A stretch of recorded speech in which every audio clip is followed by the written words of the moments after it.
Filmmakers and field guides spent 16 years following a family of lions, whose male offspring became known as the Mapojos.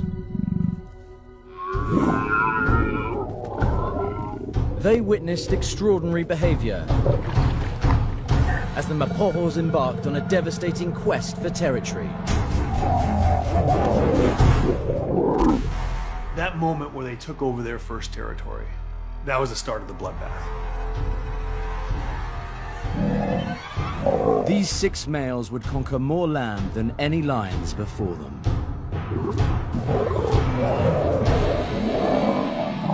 They were savage in their approach, eliminating any threat to their reign. We estimated that they killed more than 100 other lions in 1 year. The Mapojos were unprecedented in their aggression and violence. Their story exposes the rarely seen dark side of lions and their constant struggle to survive.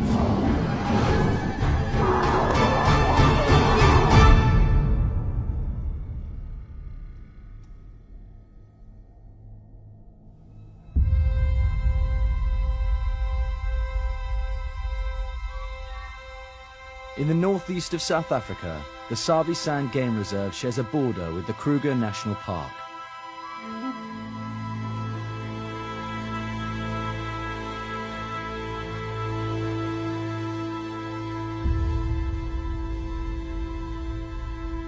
More than twice the size of Yellowstone, the Kruger provides an abundance of wildlife with a direct route into Sabi Sand.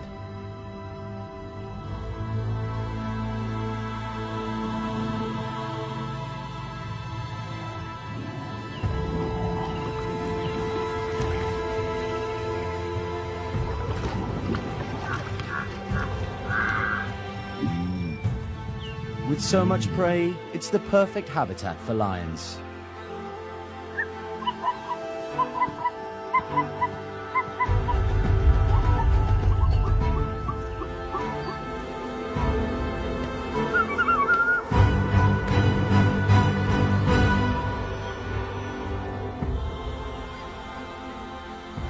And it's here that for over a decade, filmmakers and field guides witnessed the epic rise of the Mapocho lions.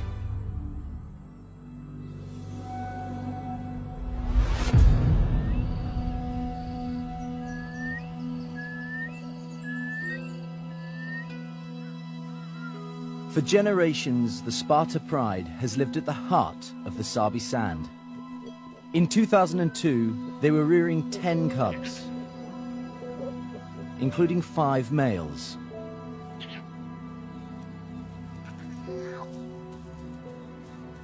They were unnamed as cubs, but they would later be called Scar, Pretty Boy, Rasta, Kinky Tail, and Mr. T.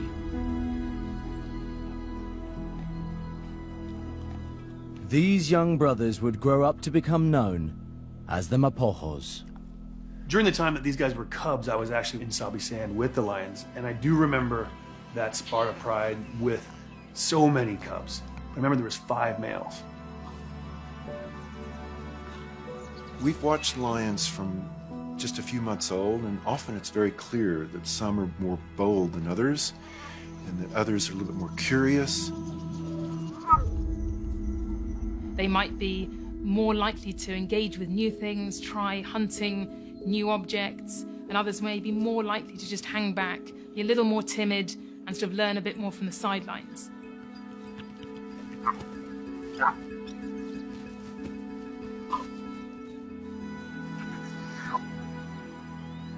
The particular ones that stood out for me were the 2 youngest. There was one that was clearly the leader. He was very brash. And there was always right behind him his little brother.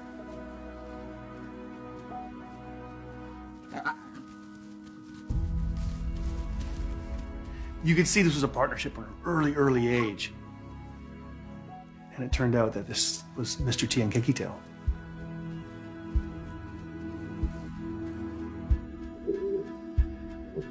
It it wasn't just the strong bond between the two youngest Mapojos that set them apart from their older brothers. These two cubs were special. You could tell from the early signs.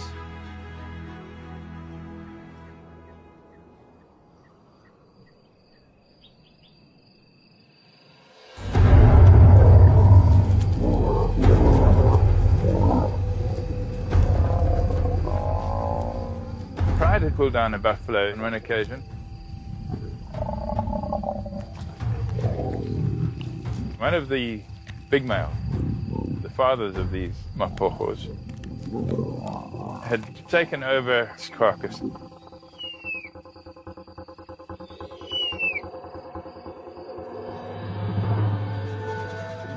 And this little male youngster was devouring the carcass quickly and quietly while this male was just holding on there.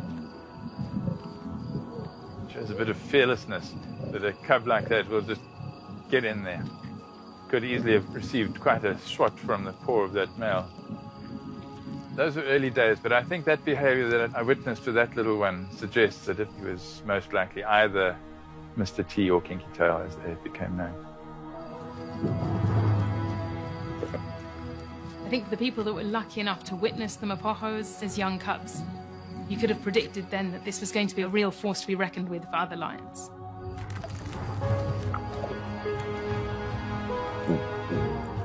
As long as those 5 males stayed together, you could tell they were destined for greatness.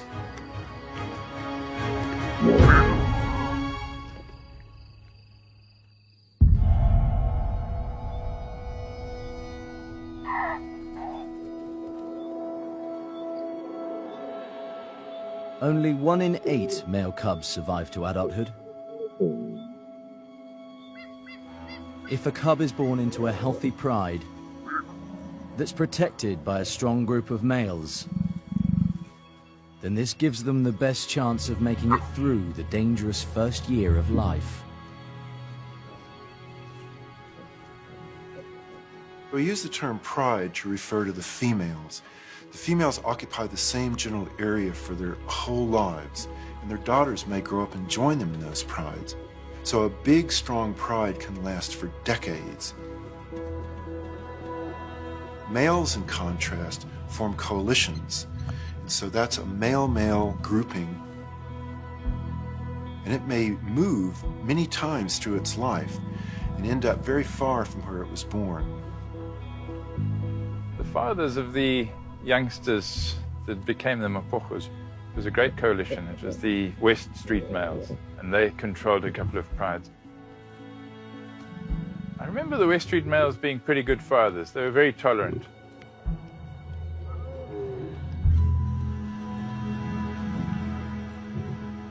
Male lions have this sort of view popularly that they don't do much, they just lie around, they mate, they scavenge food off the females. I think the reality of it is that males do perform very serious and important roles in a pride. So they have to patrol for territory, they have to defend cubs, defend females. Females are absolutely critical to a pride. They are its core social unit. The males may come and go, but the females will persist for generations. And that really makes a stable structure for lion sociality. Lions are one of the only gregarious cats in the world, and they get along better when they work together. And there's nothing more functional than a healthy working pride.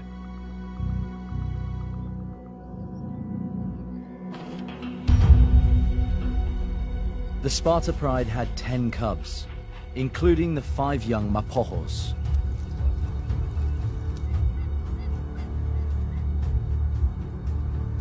A pride this large had to target big prey.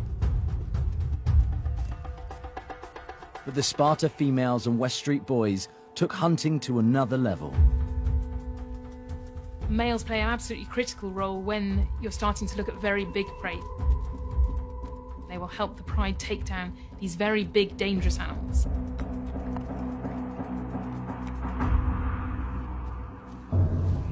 It's extremely dangerous for lions to take on an animal like a giraffe, partly just because of their size. A single kick from a giraffe can kill a lion. It's a very high risk but high reward strategy.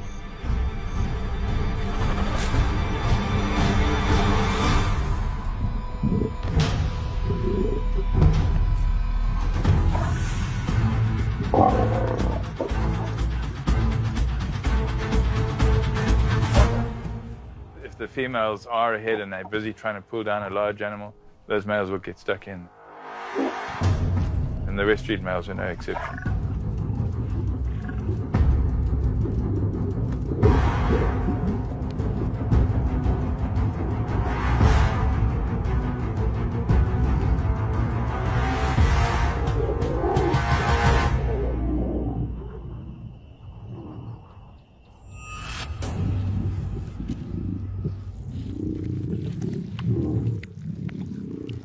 An adult male giraffe can weigh nearly 1,300 kilograms and feed the Sparta Pride for days. For young lions, in a place like the Sabi Sand, danger lurks everywhere. While Mr. T and Kinky Tail were still cubs, the rise of the mighty Mapojos almost came to a tragic end.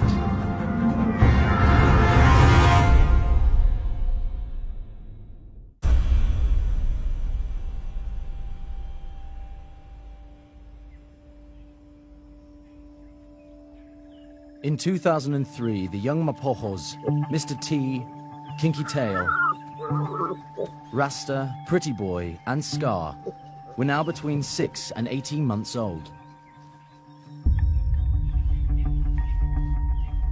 They had been born into a strong family, with a powerful coalition of males to protect them. Their mothers, the Sparta Pride, were superb hunters.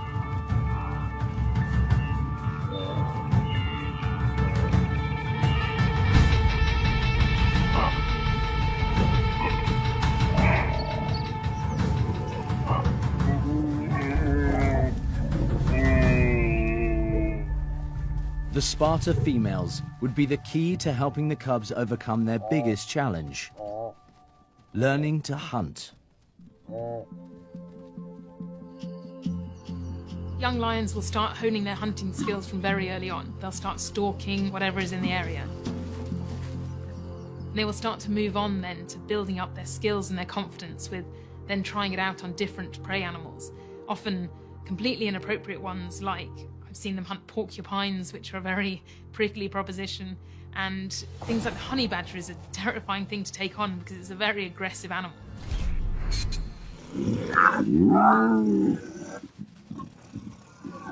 It might not be something that young lions would ideally want to take on, but it's all part of building that confidence and the skill set for becoming effective hunters in the future.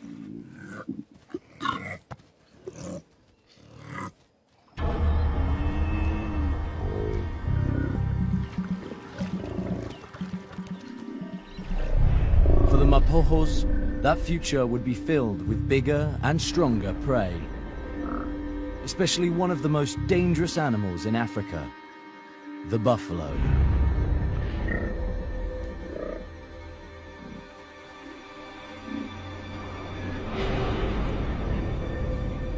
The largest herd I've recorded here is just over 1,400. Other than that, there's small bachelor groups of easy 15 or 20 in a group, particularly along the river. And this is generally the groups that get targeted. Big bull buffalo weighs 900 kilos. It's 6 times as much as a female lion. It's over 4 times as big as a male.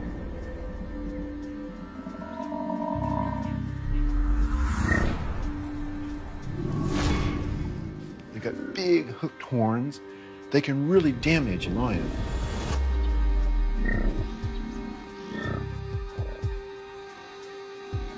Watching lions hunting buffalo is always incredibly exciting, but it's often a 50-50 of either or being damaged.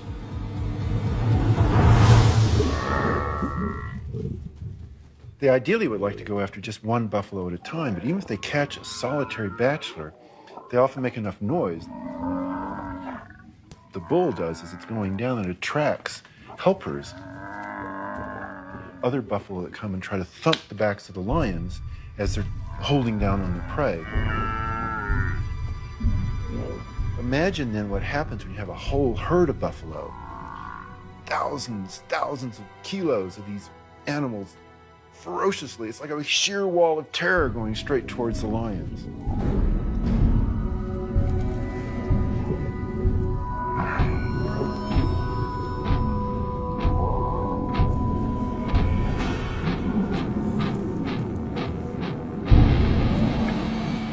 I've seen a lion full grown get thrown in the air and do 2 backflips.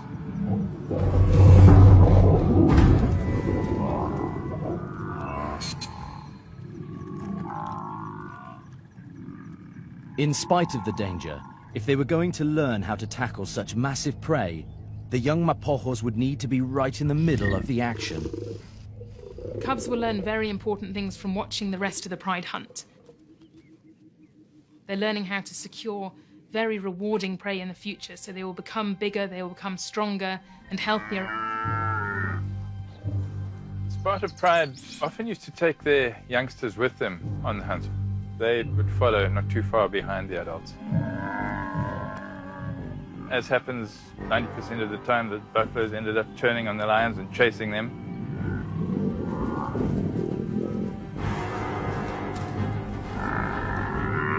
The pride adults tried to retreat. But the young Mapojos and their siblings were caught in the middle of the angry buffalo herd.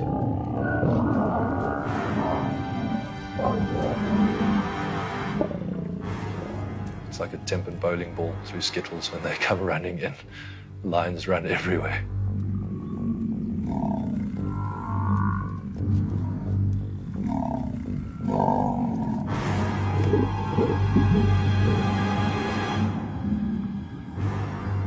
They must have chased them some distance, and in doing so, these youngsters must have just got caught in the traffic.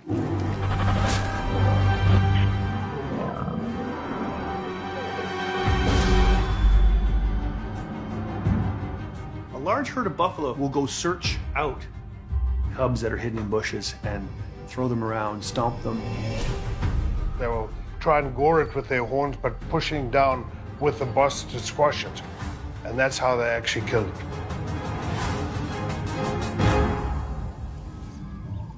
I do recall quite a lot of sadness around when a couple of the cubs of the Sparta Pride were killed.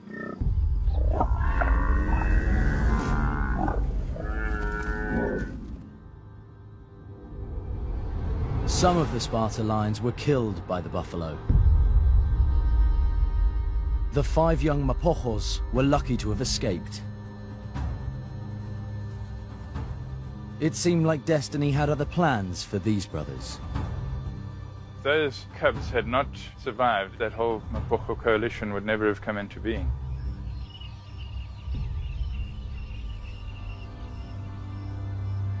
Mr. T, Kinky Tail, Rasta, Scar and Pretty Boy had beaten the odds and all survived past their first year of life.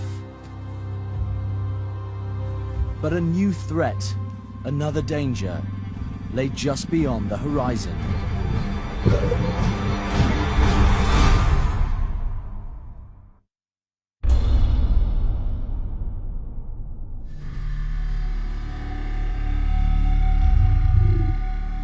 In 2003, an unknown male entered Sparta Pride territory.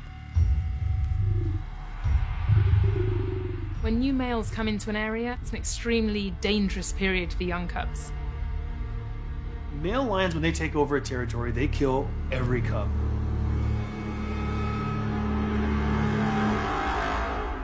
The young Mapojos were lucky. Against everybody's expectations, the intruder didn't kill the adolescent brothers. The new male also escaped death. In fact, the Sparta females and the West Street boys accepted him into the pride. I think it's the first that's ever happened from what's been documented.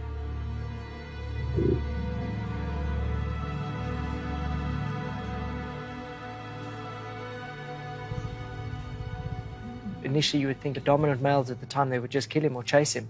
But for some reason, he managed to either stay submissive or just be accepted quickly.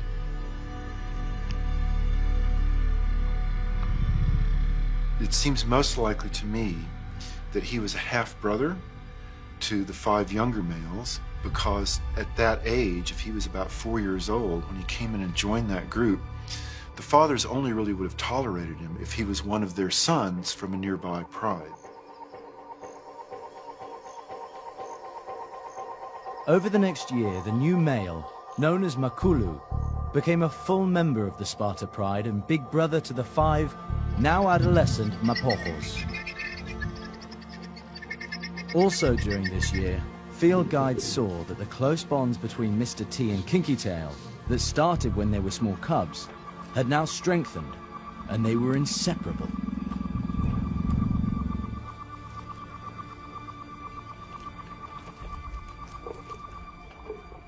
Mr. T was the dominant one, and Kinky Tail was definitely his right-hand man.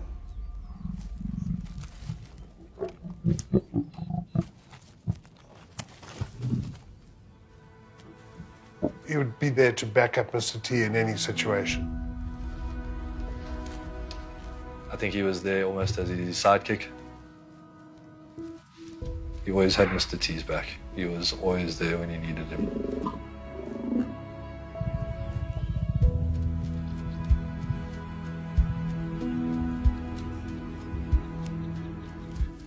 The bond that the two of them had was incredible. They enjoyed being together, and that was special.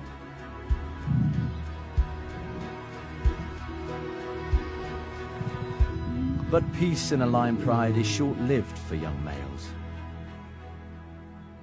When they reach sexual maturity, they're forced to leave the pride, to face the world on their own.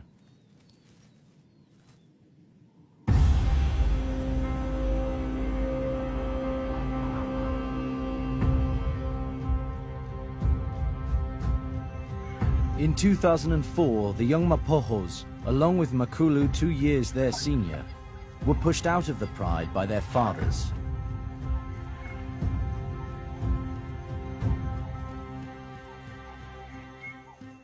As nomadic males, they would now have to fend completely for themselves, hunting alone, with no territory of their own, no prides of females, and the constant threat from patrolling dominant males.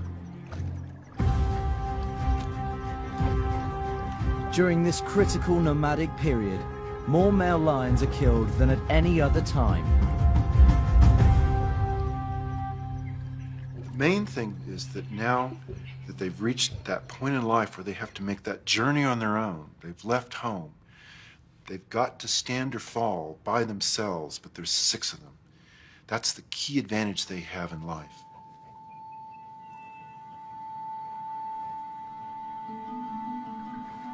By sticking together, these 6 males could turn the odds of survival in their favor. The Mapocho Coalition was formed. There was a long way to go before they would be big enough, strong enough, and confident enough to claim a territory of their own. At the start, it was difficult to really identify them because their manes had just started coming through. But the names that developed in time, first of all, there was Makulu. He was older. He was a very big lion. He had a beautiful black mane. He was a magnificent animal.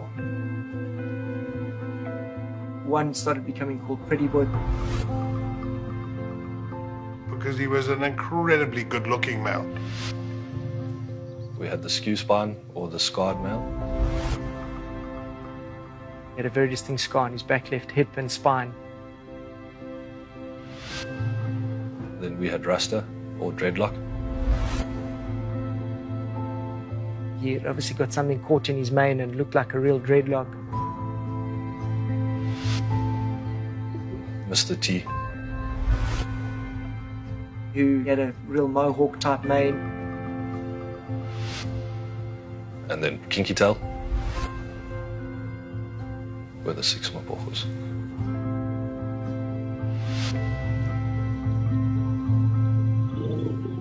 The word Mapocho is a Swazi word for like a security group or a group operating together. We didn't realize it at the time, but looking back now, that's exactly how they operated. Young males, when they first leave home, they've got two problems. First is they're young, so they're stupid. And then they're males, so they're clumsy. So it's very hard for them to get that first kill. The Mapojos had never had to take down large prey on their own. Making a kill would be their first challenge of survival.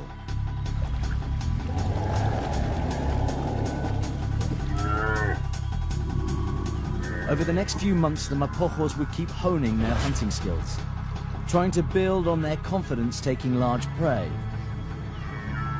But even with a coalition of 6 lions, it was going to take time.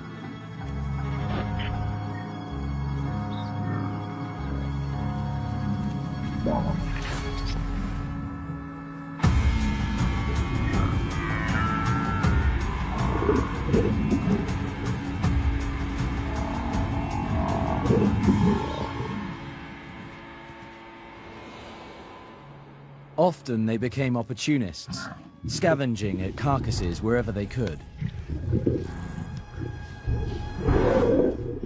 Sometimes bullying females aside so they could quickly eat their fill. But with ever-watchful dominant males around, this led to the Mapojos having some narrow escapes.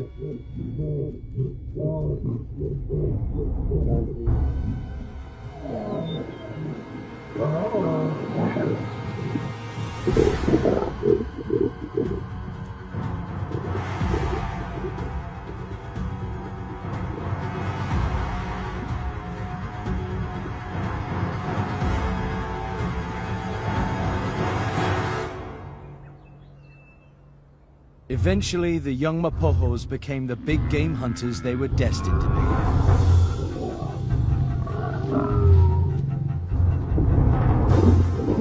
Buffalo were targeted most, but they also took down hippo,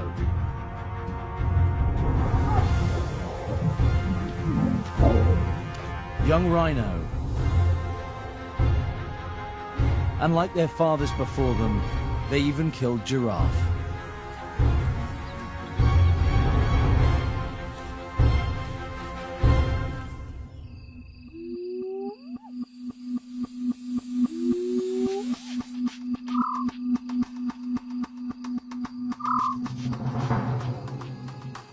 What was quite unique about them, when they were hunting, they would move together as a group.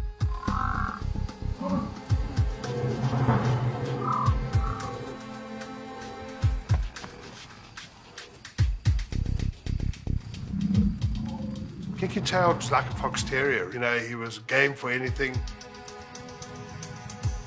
He was more like the brute. He did a lot of the leg work. Makhulu Mapocho would often be the one that worked out where to go and would be the first one to loop around to like almost direct the show. And then Kinky Tail was the one who did the brute work of the attack, so grab on a buffalo. Mr. T and Kinky Tail were always in the middle of everything. They were always a little more aggressive in the actual kill.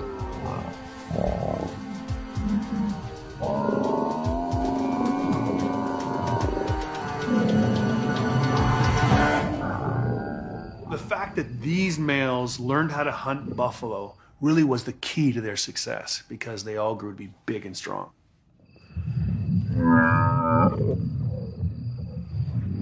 As their confidence grew, one individual began to take lion behavior to an extreme.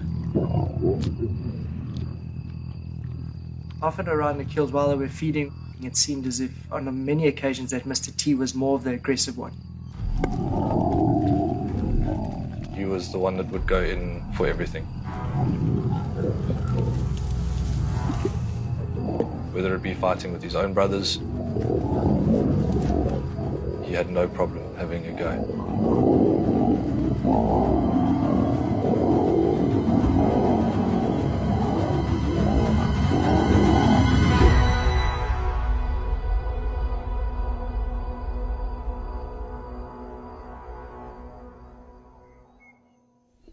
Mr. T may have been the youngest, but that didn't stop him from trying to dominate the coalition.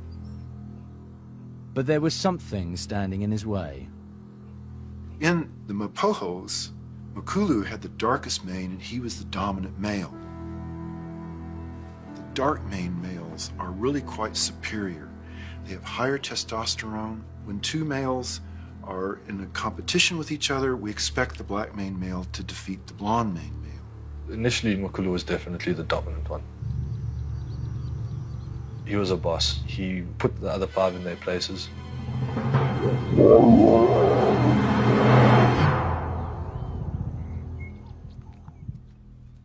Mr. T would have to wait his turn.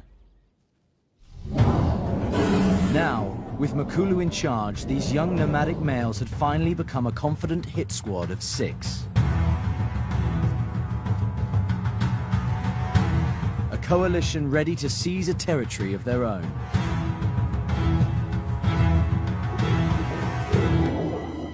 We knew there was big changes coming, but I don't think we had any idea of the level of violence that it could go to.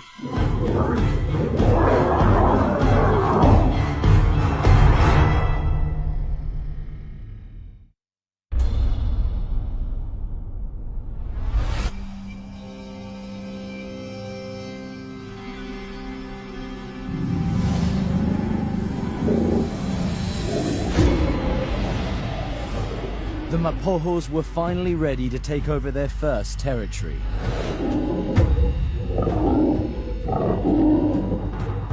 In 2006, led by Makulu, the 5 brothers, Pretty Boy, Scar, Rasta, Kinky Tail and Mr. T were about to embark on a reign of terror, the likes of which had never been witnessed in Sabi Sand.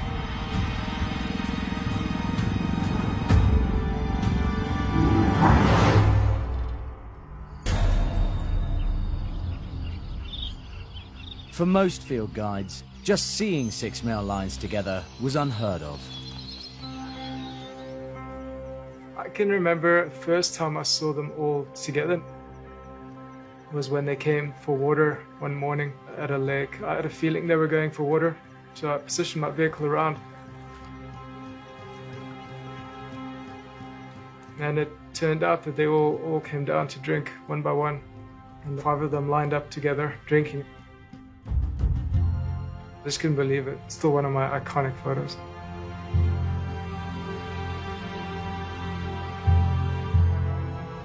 We never expected to see 6. It was, from our side, something that was unheard of, almost unnatural.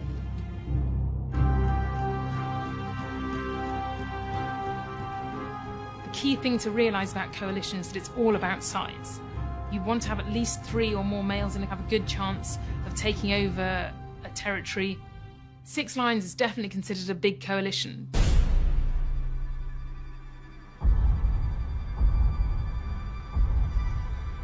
The only way the Mapohos could claim their own territory was to take it by force. Their first encounters would be crucial. In 2006, the Mapohos entered the northern Sabi Sand, ruled by 4 dominant males.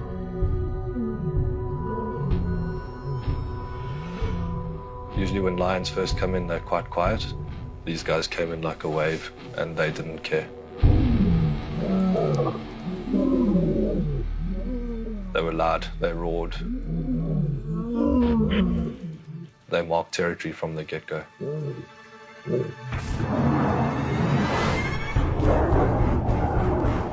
The northern males tried to defend their land and prides.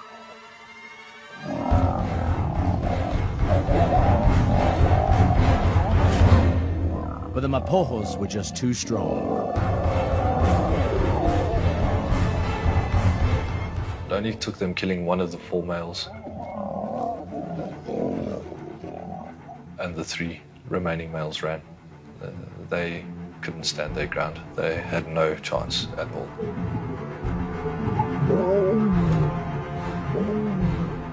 Finally, the Mapohos had taken over a significant territory of their own.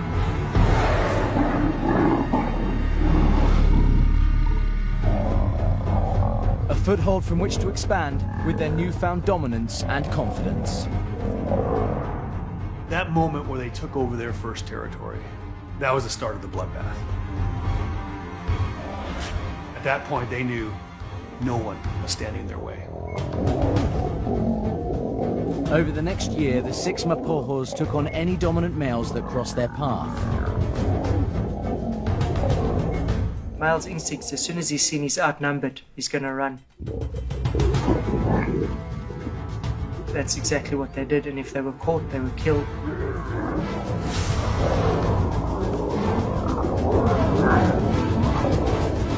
It was 6 gangsters coming in and decimating our lions.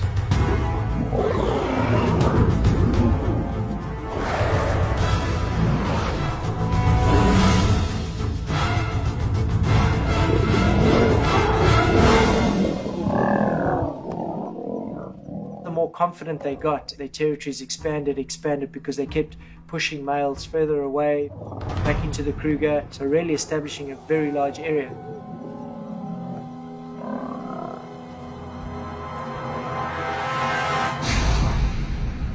Kicking out the resident males is only the first step on the path to dominating a territory.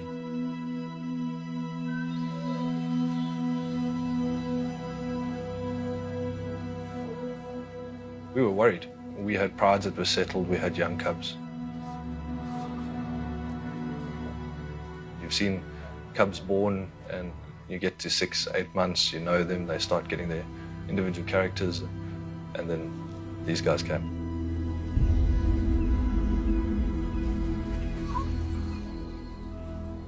When new males come into an area and take over a pride, it's an extremely dangerous period for young cubs.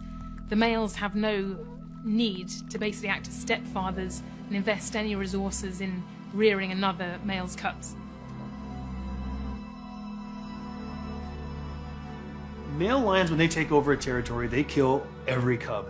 And any female that tries too hard to protect their cubs, they're going to get killed too.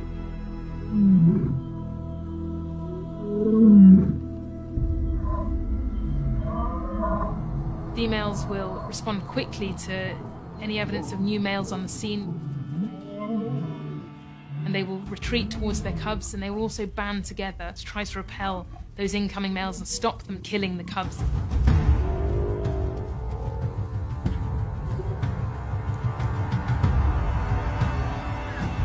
If the cubs are a bit older, she might move away with them just to not have to deal with that physical confrontation.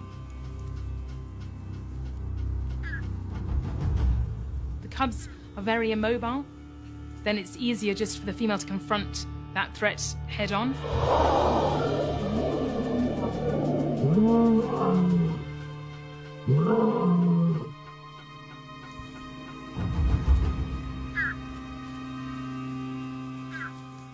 I was watching the Ottawa Pride, which was a pride of 3 females and 11 cubs.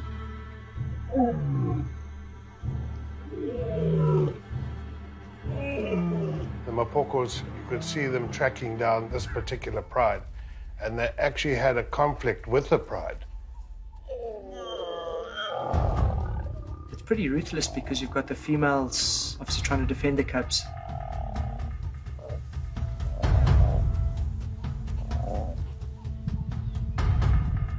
The male's aggression is just on another level. Females can fight to the death in defense of their cubs. There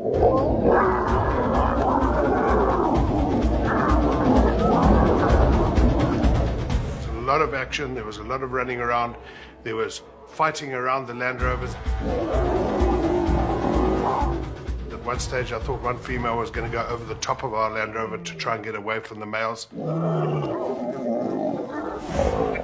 In all instances where the Mapokos started killing cubs, the females tried to protect their cubs, but the Mapokos were just too strong for them. A raging male lion out on a mission to do one thing, and that was to kill the cubs. Those lionesses had no chance. With the mother's defenses broken down, there was nothing standing between the Mapojos and the Ottawa Pride's young cubs.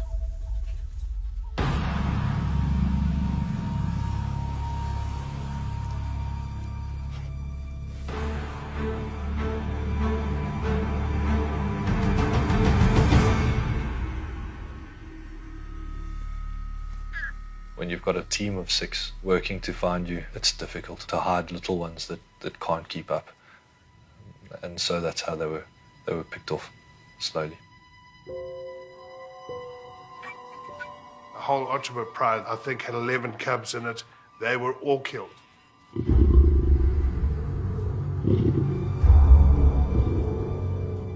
When you see males killing cubs, it's a very heart-wrenching thing for anyone to see. Even as a biologist, and I know it has a function evolutionarily, it's very difficult to witness.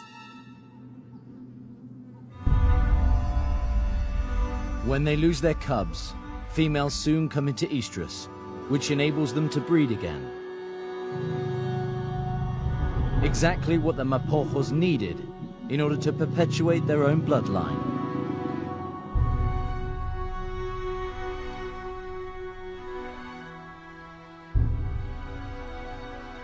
Over a period of about 3 months, every cub that we had here, the whole lot were killed by the Mapocho and eaten.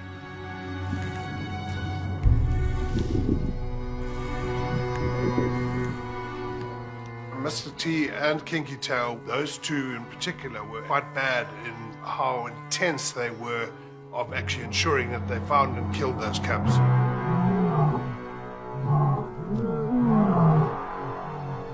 A quarter of all cubs that die in their first year are killed by male lions. It's a natural part of a pride takeover. It seems like from all the stories that we've heard, that Mr. T was the most vicious of all these lions.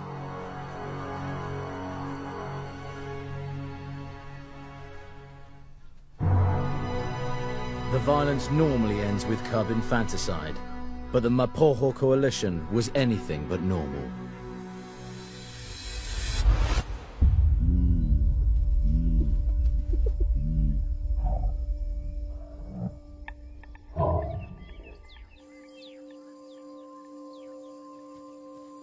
With the resident males of the Ottawa Pride gone and their cubs killed, the Ottawa females would soon be fertile once more.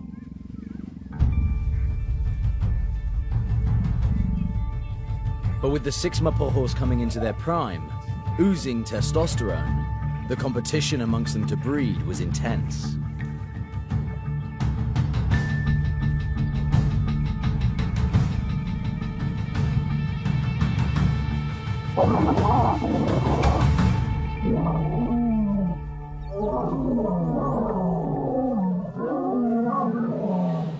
Boiled over to the point where we even saw them kill lionesses that were in estrus, willing to mate with them.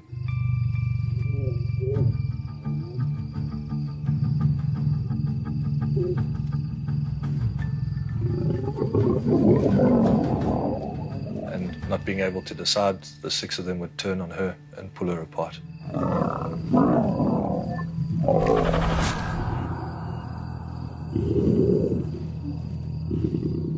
First thing I saw was Mr. T. He was busy biting into the back of a lioness. And then he started suffocating her.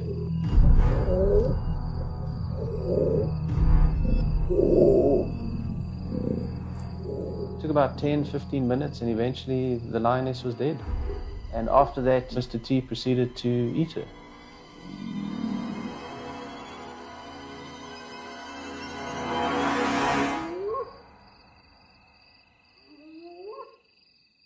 Some of the behavior that's been described for the Mapojos in terms of killing females certainly sounds unusual. Killing females from within a pride, females that they've already been breeding with and they might have cubs with, is very unusual behavior and something that I certainly haven't witnessed in the wild.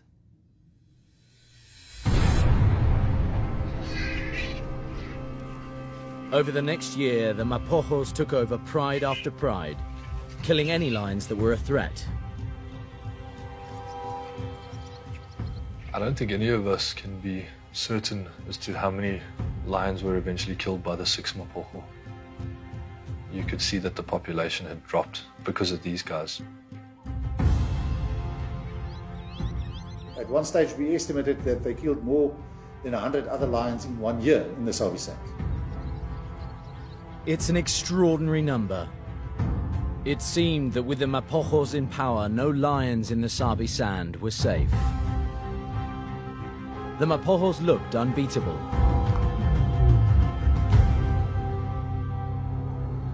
The only threat to their power now came from within the coalition itself. The biggest fight I saw was between Mr. T and Makulu.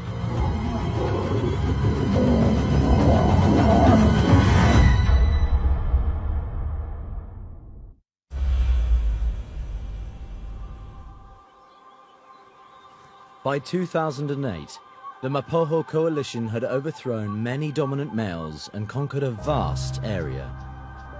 An area so large it was previously divided into more than 5 separate territories. This is the first coalition that we had ever heard of that had claimed such a large territory.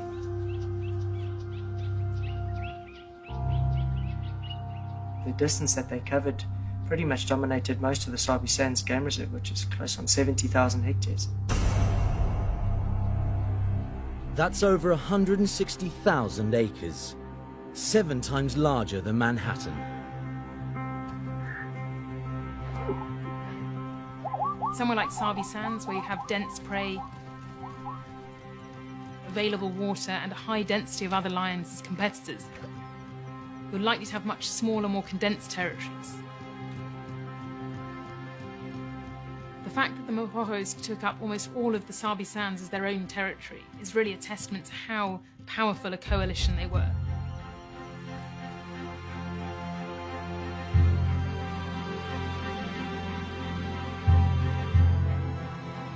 With all their competition eliminated, the Mapojos now controlled more than 8 prides.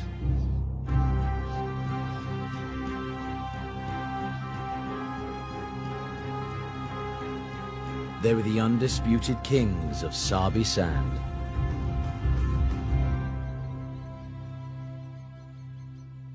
But for some of them, that wasn't enough. We often think of coalitions as a smoothly functioning unit, as if there's no real conflicts within the group. So there may be 1 or 2 dominant males, and the subordinate males then have to decide, well, is it worth staying here as a helper to these few dominant individuals, or maybe we should just split in 2.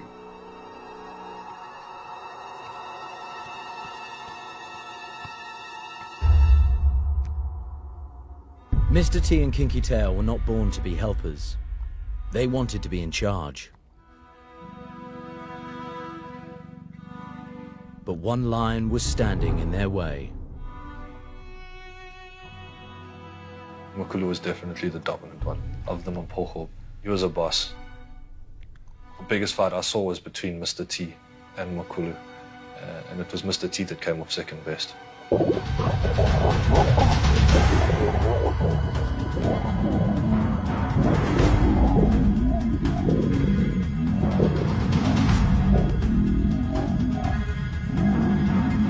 Makulu managed to grab him on one of his legs, and Mr. T was injured.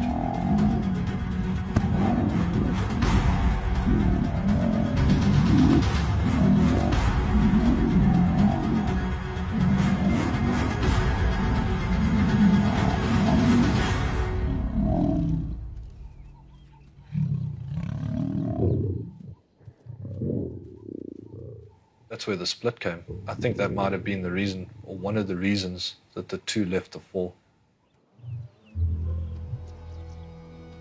For most field guides, just witnessing a coalition of 6 males had been a first. But having this coalition split into 2 groups was unheard of. But that's exactly what happened in 2008. Mr. T and Kinky Tail were 6 years old and in their prime when they separated from the older Makulu, Pretty Boy, Rasta, and Scar. I'd never seen this happen where coalitions actually split up and set up 2 different coalition areas adjacent to each other. When the 6 of them split, Mr. T and Kinky Tail ran the north central part of the territory. where the 4 remaining ran the western sector.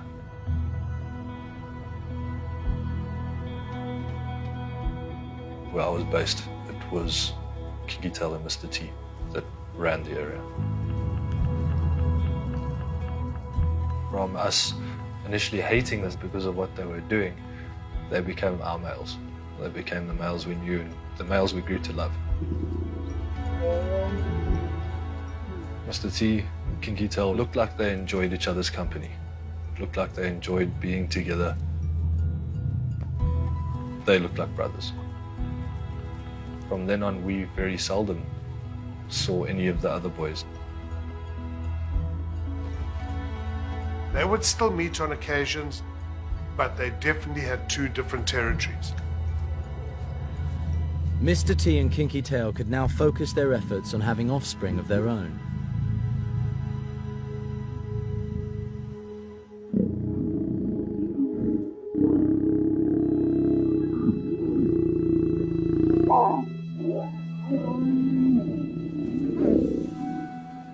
Lionesses feel safe when you've got a strong coalition looking after the cubs, not allowing anybody else to come and kill the cubs. It makes their life a lot easier.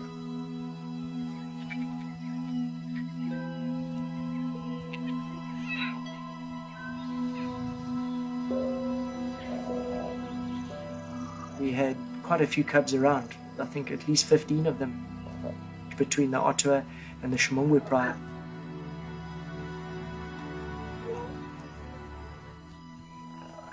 Many prides, with many new cubs, filled the Mapocho's separate territories. It was the most peaceful time since the coalition was formed. With that peace came a new challenge: to be fathers.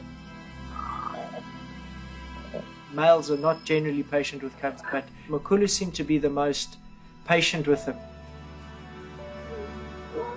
Numerous occasions we saw cubs climbing on him, pulling his mane, and he was always very tolerant of them.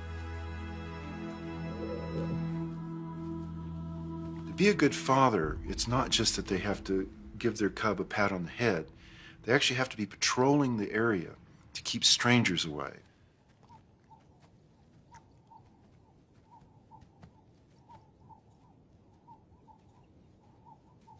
Male lions patrol their borders for territorial defense. They use various methods. They roar.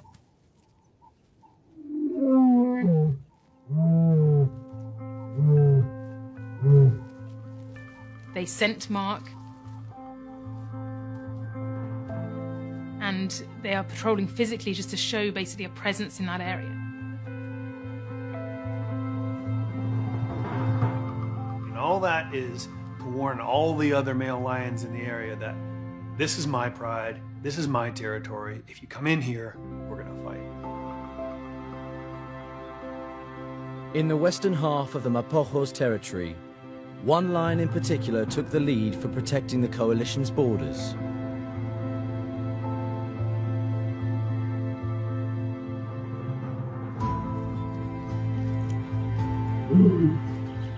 I often found Makulu away from the other Mapochos.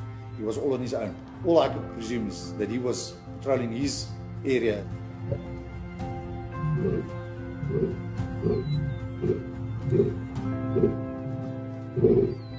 He would be absent at times for a week at a time and then come back and join up with them.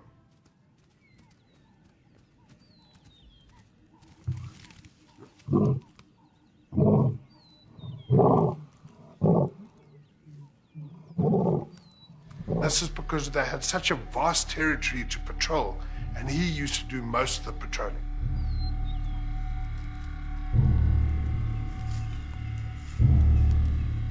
Often we'd hear him roaring with his very distinct call that a lot of us could recognize.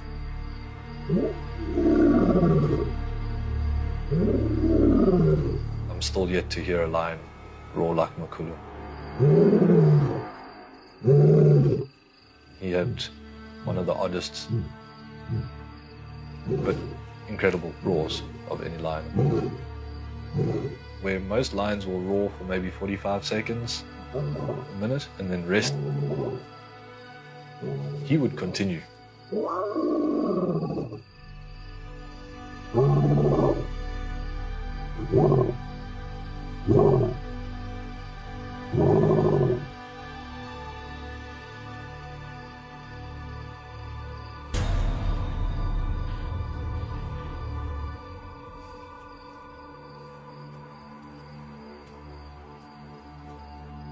2010, it had been 4 years since the Mapojos' first takeover. While Makulu was making a show of defending his borders, his task was easy compared to Mr. T and Kinky Tail's defense of the East. Their entire eastern boundary joined the vast Kruger National Park, home to many nomadic males that wanted Mr. T and Kinky Tail's territory and prize. There's always threat from somewhere, whether some nomadic male or some other large coalition of males that want to control your pride. We'd seen quite a few young nomadic males come in from Kruger, and Mr. T and Kinky Tail saw them off every time. They were almost like the defenders. They were the ones taking the hits. The only way that other lions could get to Makulu and the three were through Kinky Tail and Mr. T. For 2 years, Mr. T and Kinky Tail had fought off intruders, defending not only their territory, but also their brothers to the west.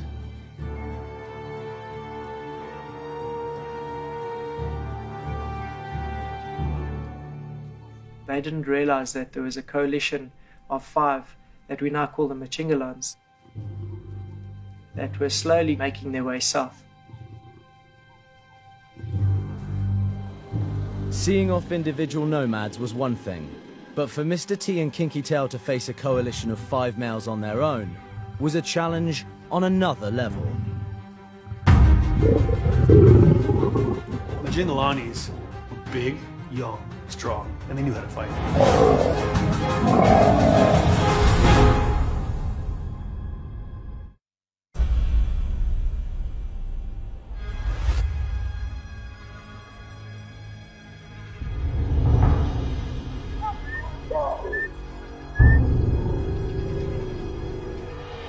On the 8th of June 2010, a coalition of 5 male lions called the Majingalanis entered the northeastern section of the Sabi Sand. Since the Mapojos had first arrived, no one had seen such a strong coalition enter their territory.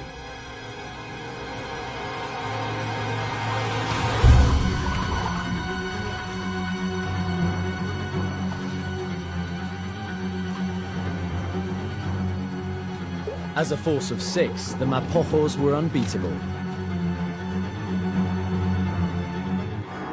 But since the split, it was left to just Mr. T and Kinky Tail to defend their eastern territory.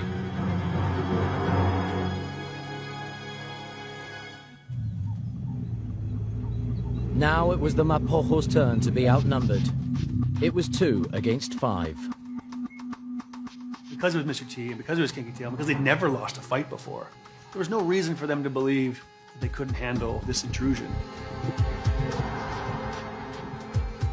But Majingalanis were big, young, strong, and they knew how to fight.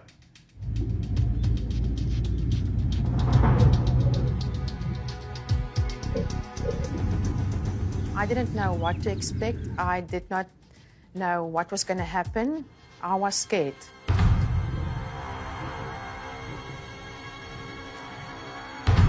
This young male lion came hurtling across the road.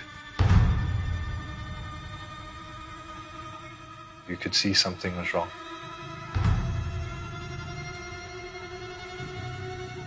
But I never expected to see Mr. T and Kinky Tail right behind him.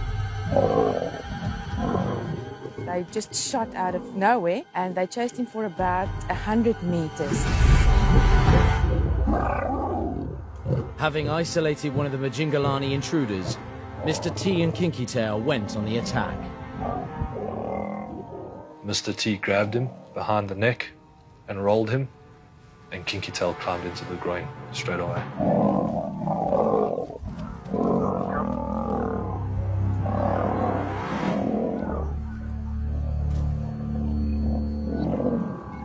was roars and the most terrifying sounds. That was hair-raising stuff to see. Mr. T was raked numerous times in the face. I remember him going in and the young male actually locking onto his ear. Mr. T had to shake him off, almost ripping his ear off. But all the time while he was doing this, Kinky Tail was doing damage to the groin and the back legs.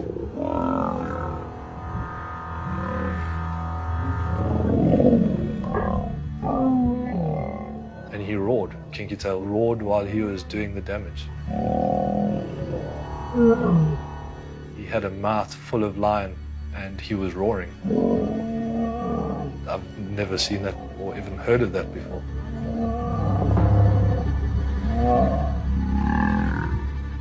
I've never witnessed anger, aggression or power like that ever. Majingilan just didn't give up.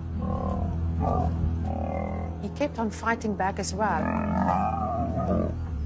It was two heavyweights against a middleweight and he lasted.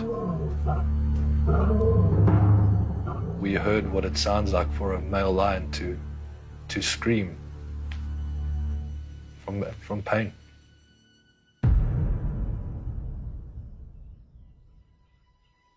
It was with mixed feelings that I left the sighting. At that stage, I was just quite relieved that it was not Kinky Tail and Mr. T on the receiving end of this brutal fight.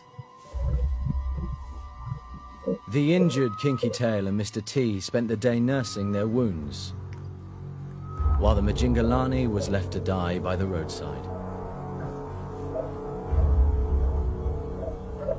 Once more, they had successfully defended the coalition's territory.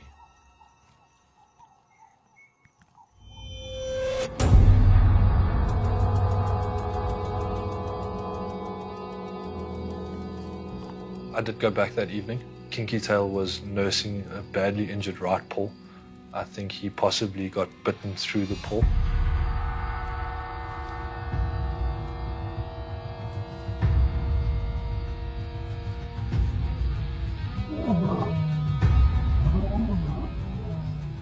Later on during dinner time, I just heard roaring on the open area and around the lodge. Suddenly, one of the rangers came knocking on my door, and the only words he said was, "Grab your camera and come."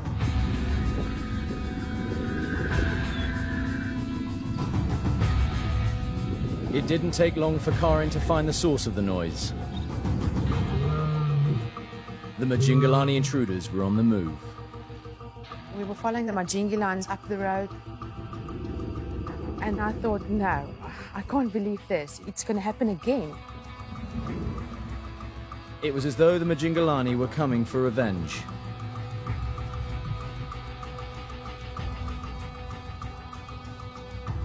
They'd made quite a bit of distance on us, so we had to try and catch up. And as we dropped through another little dip and came up on the far end,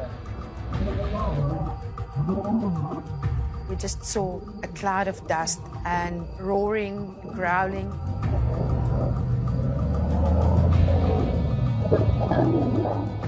a massive war broke out. Still, we were not sure who was who. Only as we got closer, we saw that it's definitely one of the Mapogos with the 4 Majingilans on top of him.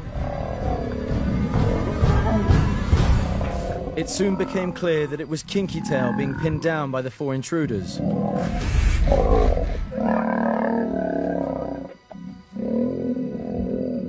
He was injured but fighting to escape.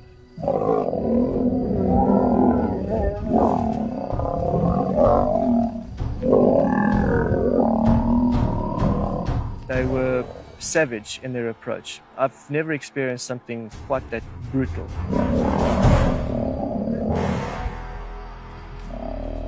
They were starting to take him apart limb from limb. One was between his hind legs, damaging the genitalia, the soft underbelly. And then suddenly there was a snap that sounded like a gunshot. Could hear the spine breaking. lots of blood. And of course, it's so much more vivid when you see it happen right in front of you.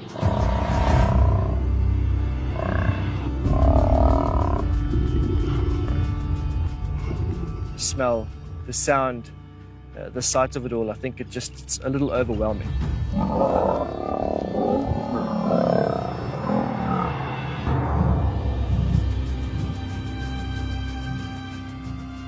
Suddenly, Mr. T came from nowhere. He came from the side, attacking one of the Majingilans.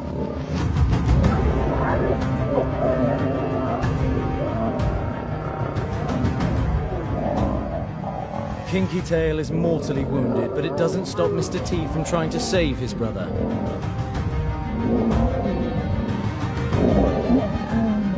Taking on two Majingalani. Tried to help his brother, but he knew he could do nothing. He tucked tail and he ran. Two individuals that were still anchored on Kinky Tail peeled off. And they followed their brothers and went after Mr. T.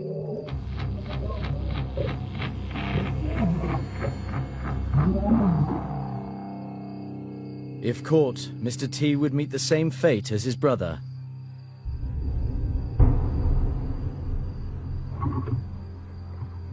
Kinky Tail was breathing very, very deeply. Nobody said a word.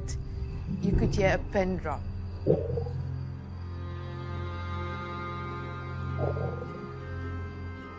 As much as we would like to save a life of an animal, but there's no way you can interfere.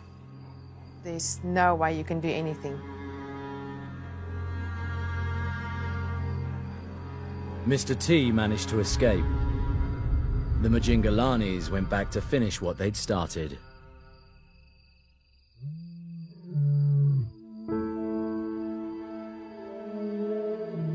We could hear them coming for at least 10 minutes before they actually arrived, and then in the distance we could see them coming down the road.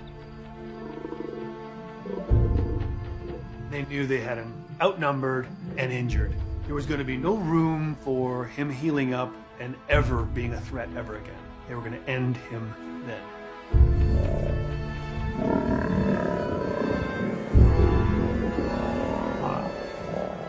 By then we knew Kinky Tail's fate was sealed. He was going to die. Seeing Kinky Tail being ripped apart, it was, I think, one of the worst moments in my life.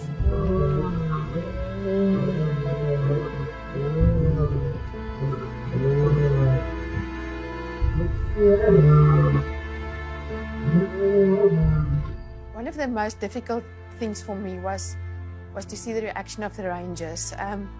They were sad. You know, they experienced it in a more emotional manner. I heard about Kinky Tail's death that evening, and I cried. It was a lion that was my favorite lion. I really enjoyed him, and I was upset by it. I broke the news to a lot of the guys the next morning on the radio, and there was a stunned silence. Guys didn't believe it. Guys didn't want to believe it. And I think there were quite a few tears shed.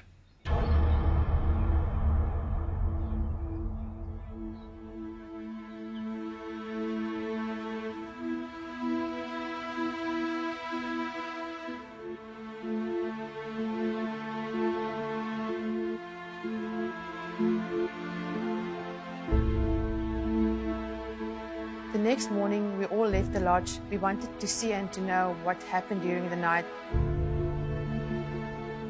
As we got to the site, what we found there was shocking.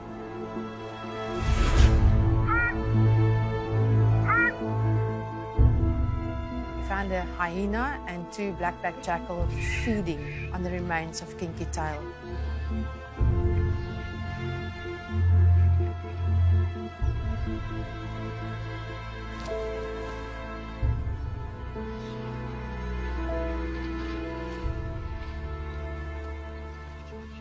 He was gone. of such a big, proud lion, there was nothing left.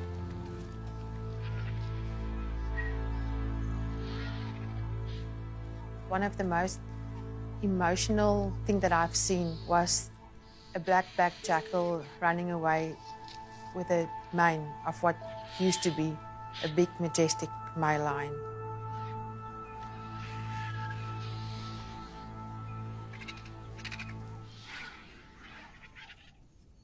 And that was the last I've ever seen of Kinky Tail.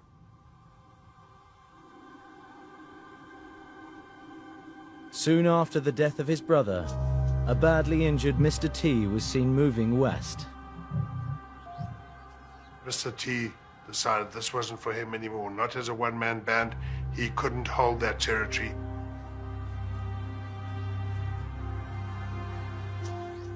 I think Mr. T knew he'd lost his closest companion. His brother, his friend, somebody that would do anything for him. I think he also knew that he had lost ground with regards to territory. Mr. T's natural instinct was to return to his coalition brothers.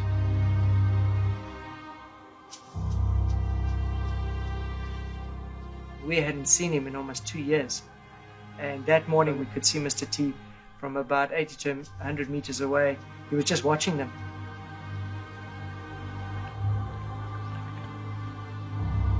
Makulu and his Western coalition had families now, cubs to protect.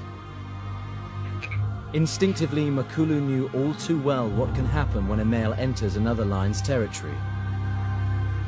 Mr. T may once have been like a brother, now he was an intruder.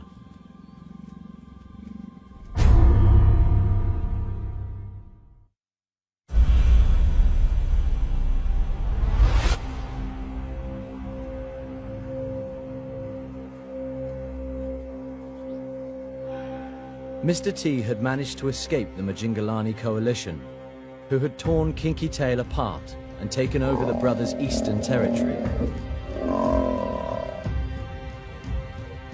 Now he headed west, where Makulu and the remaining Mapojos were still kings.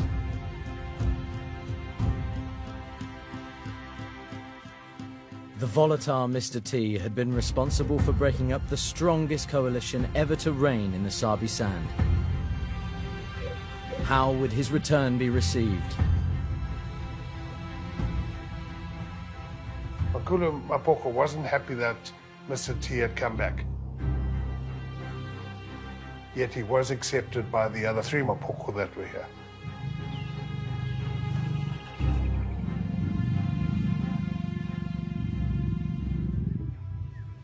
Very remarkable that he was able to rejoin his 4 colleagues back in the main coalition after that time.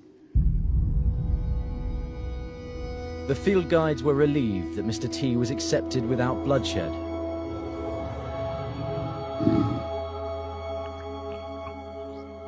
But Mr. T was Mr. T. These were not his prides, and they were not his cubs. We expected Mr. T to accept the coalition's cubs, but he didn't. I don't think any of us could imagine what was going to happen. None of us were prepared for it.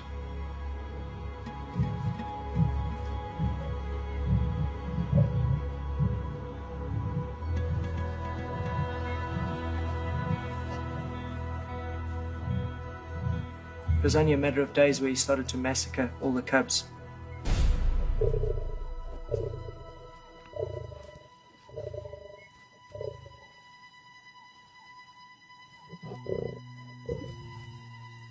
He would actually go and seek out the cubs that belonged to the coalition and actually kill them and eat them.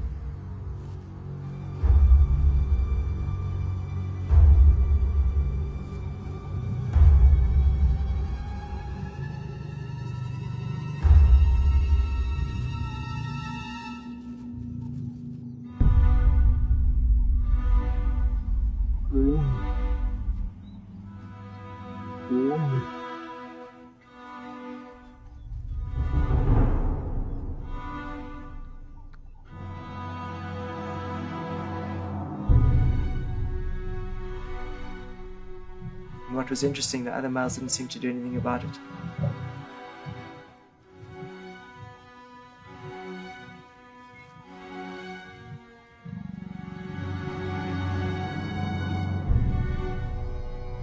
Many of these youngsters were Mr. T's nieces and nephews, but his brothers seemed unwilling to stop the carnage. Mr. T intended to take over the prides and mate with the lionesses, but the coalition's cubs had been standing in his way. So he brutally did what came naturally. The power in the West had shifted. Mr. T was the new king.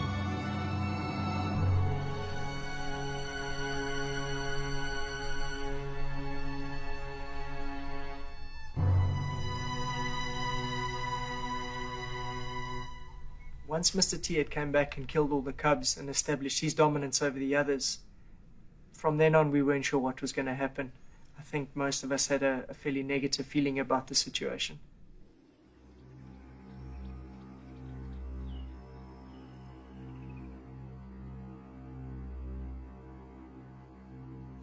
For the next 2 years, the Majingalani slowly ate away at Mapocho territory.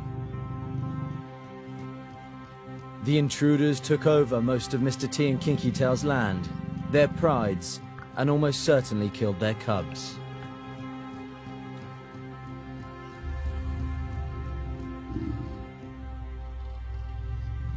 During the long stalemate, more bad fortune struck the coalition when Pretty Boy and Rasta disappeared. It was suspected they were killed by the Majingalani. The mighty Mapocho coalition once ruled all of Sabi Sand. Now they were barely holding on to power. There were only 3 of the Mapocho left. There was the Makulu, Mr. T, and there was the Scar male. For 6 years, the Mapochos had been kings of Sabi Sand. Male lions don't normally survive in the wild longer than 12 years. Mr. T was 10, Scar 12, and Makulu was now 14. They were getting older, rivals were rising nearby, the end was inevitable.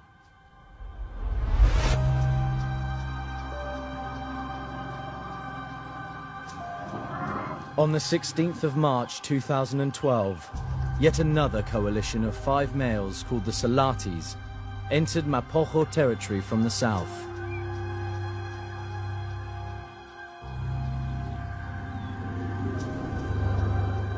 Early on morning drive, we turned off the car to just listen for something.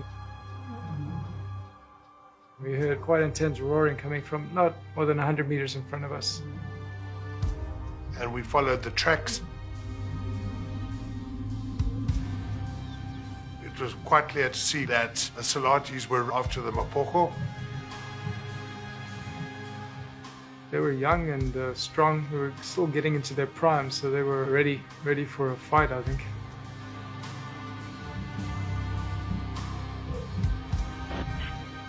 They had singled out one of the Mapocho, which one we weren't sure of. Any aging lion would struggle in a fight with so many young males. But that didn't stop one of the Mapochos from defending the last of his territory.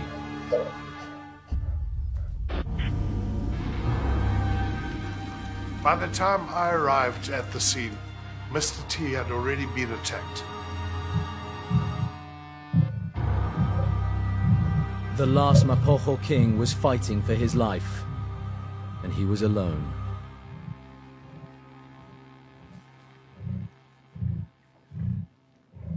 Had a big bite into his spine,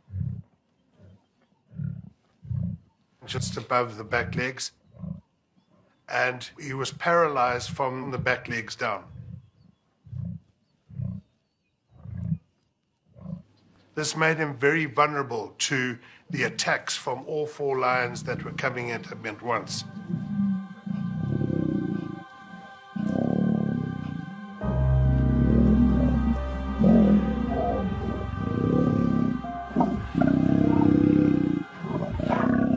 The tactic they were using, and in a very ruthless way, was to sort of distract him one way so another male could bite him in the spine.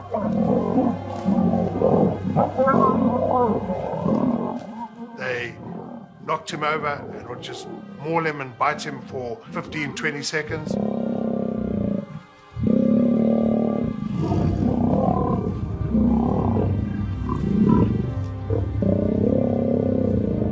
And then they would stop and they would move away.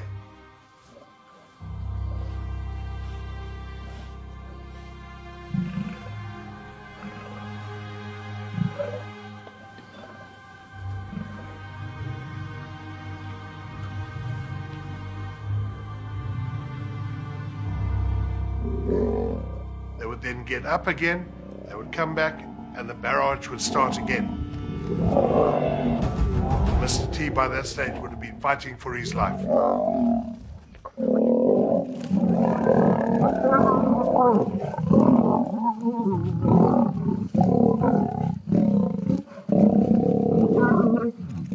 I can remember him looking back at me.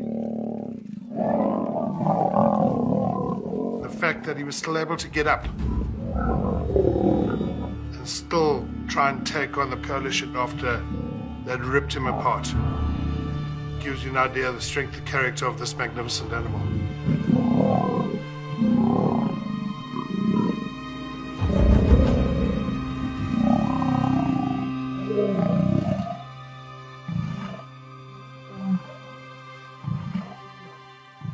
The 4 male lions that were attacking Mr. T were roaring constantly. It was the sign of a takeover. They were in charge now. And they were roaring and they were letting the whole world know that they were in charge.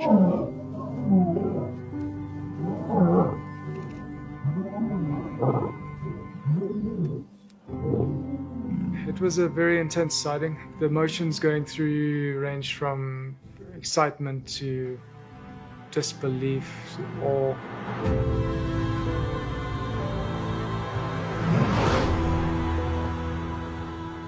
The gaping wounds where his spine had been bitten down to, and just a very subdued lion with his head down on the ground, his paws forward and his back legs useless.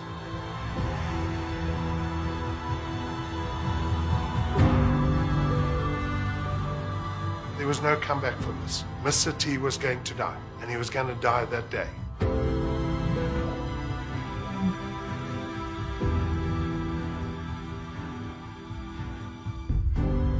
My brother and I were there, and we literally watched him take his last breath.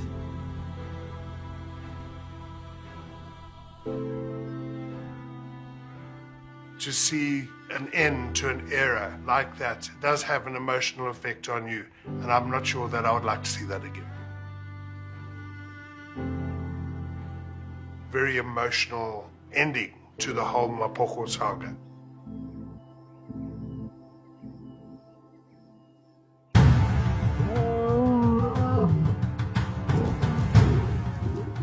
I think Mr. T, he lived like a male lion, and then he died like a male lion.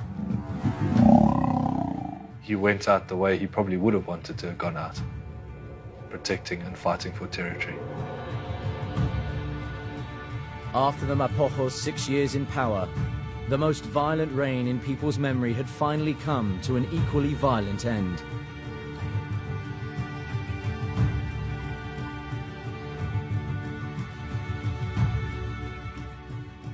Makulu and Scar were the last of the Mapochos. Way beyond their prime and heavily outnumbered from all sides. Their only option was to leave the Sabi Sand.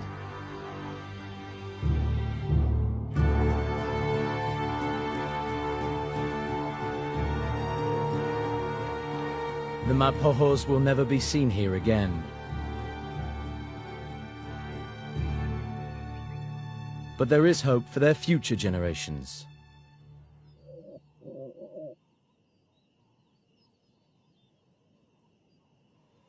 The Mapocho bloodline that I'm aware of that still lives on is within the Ottawa Pride. There's 3 big adult females. They have 2 sub-adults at the moment. And I'd like to think hopefully Makulu Mapocho fathered those females. The fact that his cubs were the ones that actually survived the onslaught of Mr. T. And I think it was sort of a bit of justice there. The more I hear about the Mapojos, they are an incredibly interesting group of lions, and they are to some extent the ultimate lion. It may seem that their behavior is evil, is very aggressive in terms of a human point of view, but ultimately they are being the best lions they can be. The 6 Mapojos did what male lions have to do to survive and pass on their genes. But they took it further. They set new standards for conquering territory and exposed levels of violence never before witnessed in the Sabi Sand.